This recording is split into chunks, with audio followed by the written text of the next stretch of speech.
Breaking news, and Ukraine is writing military history again. The FPV drones that destroyed 2 Russian Pantsir and 1 OSA air defense systems near Skadovsk were delivered deep into the Russian rear by a naval drone. Judging by open data, they were destroyed by drones launched from unmanned seaboats. That is, a new model of an aircraft carrier was added to the function of kamikaze boats and anti-aircraft boats. This significantly changes the prospects of using drones against the Russians in the occupied territories. And in general, the logic of waging war at sea and on land. As we are waiting for official details, we only can congratulate everyone involved in the development, implementation, and the special operation near Skadovsk. There are informations that an internal conflict is brewing in the 76th Airborne Assault Division of the Russian Armed Forces. Apparently, some of the soldiers have begun to openly express their dissatisfaction with the actions of the command. They say that a kind of opposition has even formed there. Well, when the Second Army of the world starts to sort out among themselves, all that's left to do is get the popcorn. Russian bloggers reveals that partisans poisoned 4 Russian soldiers in Kherson. Attention! Notice for servicemen in the Kherson direction. It is prohibited to buy and consume alcoholic beverages from local residents, especially homemade products. Moonshine. 4 of our comrades, Dmitry Chutrov, Evgeny Diomin, Azat Bekmansurov, and Alexei Bykov, died after drinking counterfeit moonshine purchased from locals in Zhelezny Port. An examination of their blood revealed not only high doses of alcohol, but also chemical substances that are highly toxic to the body. The men died in severe agony.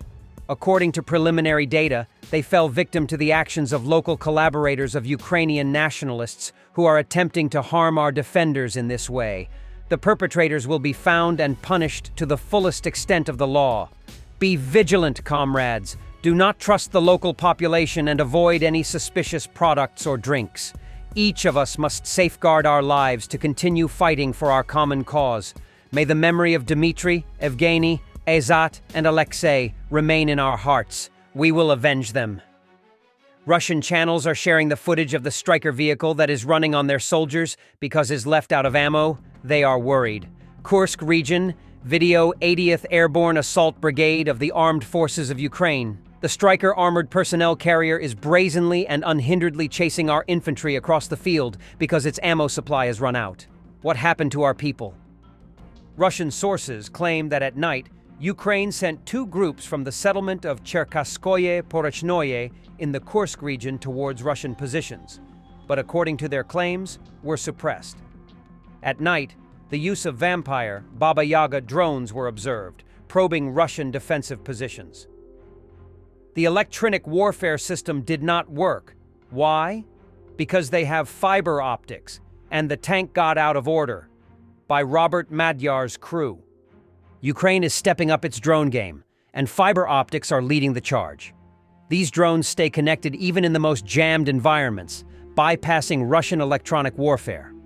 From the front lines to deep strikes, fiber optic drones are delivering precision without losing signal. The message is clear. Ukraine's tech advantage is growing stronger every day. Victory isn't just fought, it's engineered. In the Kursk region, where Ukraine is on the offensive, soldiers of the 61st Mechanized Brigade Stepova repelled an enemy counter-assault near Sudzha. According to the War Archive Monitoring Project, the Russians attempted to storm the village of Makhnovka. Ukrainian artillery, including cluster munitions and drones, destroyed a large group of Russian infantry. A Ukrainian tank also engaged the enemy assault group, firing at the Russian infantry from close range. Recently, the General Staff of the Armed Forces of Ukraine reported about Russia's losses during the Ukrainian operation in the Kursk Oblast. According to the General Staff, during the 5 months of the Kursk operation, which began on August 6, 2024, the total enemy losses amounted to more than 38,000 military personnel, of which about 15,000 were killed. As a result of this operation, for the first time in 11 years of war, hostilities were brought to Russian soil. It is noted that the purpose of the operation in the Kursk Oblast was to prevent the Russian invaders from advancing in the Sumy region and to create a so-called buffer zone. The General Staff emphasized that the operation forced Russia to transfer significant resources to the Kursk Oblast, which weakened its positions on other front lines. The invaders have deployed some of the most combat-ready units of airborne troops, Marines, and special forces. It was also recently reported that the soldiers of the 8th Regiment of the Special Operations Forces of the Armed Forces of Ukraine destroyed a group of North Korean military personnel in the Kursk Oblast of the Russian Federation. According to the Ukrainian Special Forces, 13 North Korean soldiers who fought on the side of Russia were killed during special operations.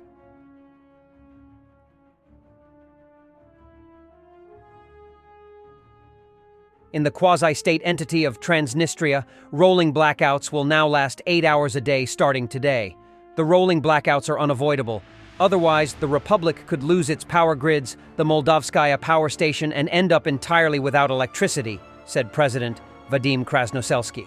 According to him, the grids, built back in the Soviet era, cannot handle the sharply increased load. Power engineers are working under the most challenging conditions. Since January 1st, the Republic has been living without heating and hot water due to the cessation of Russian gas transit through Ukraine. Moldova offered Tiraspol assistance in purchasing natural gas on the European market, but the authorities of the unrecognized republic have refused and are waiting for supplies from Russia's Gazprom. German defense company Rheinmetall has already delivered the first Kf-41 Lynx infantry fighting vehicle to Ukraine.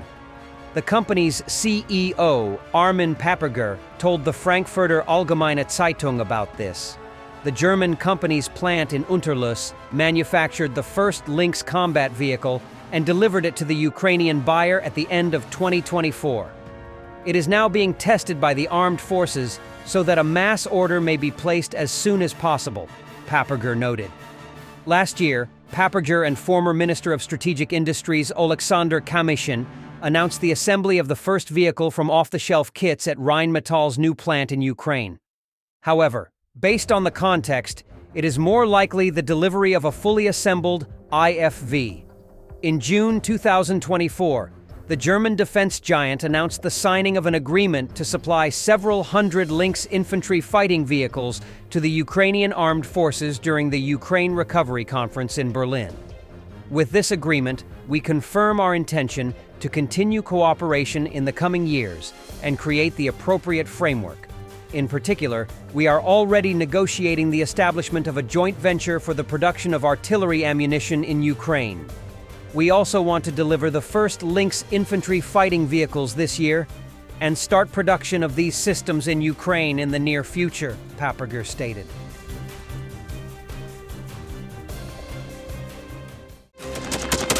Thanks for watching, and don't forget to subscribe. Also, if you want to support Warthog Defense, please become our member and get early access to new videos, exclusive members-only videos, and become administrator in comment section. The membership link is in the description. Rescues every day. We had a guy last week at 6 rescues in 6 days.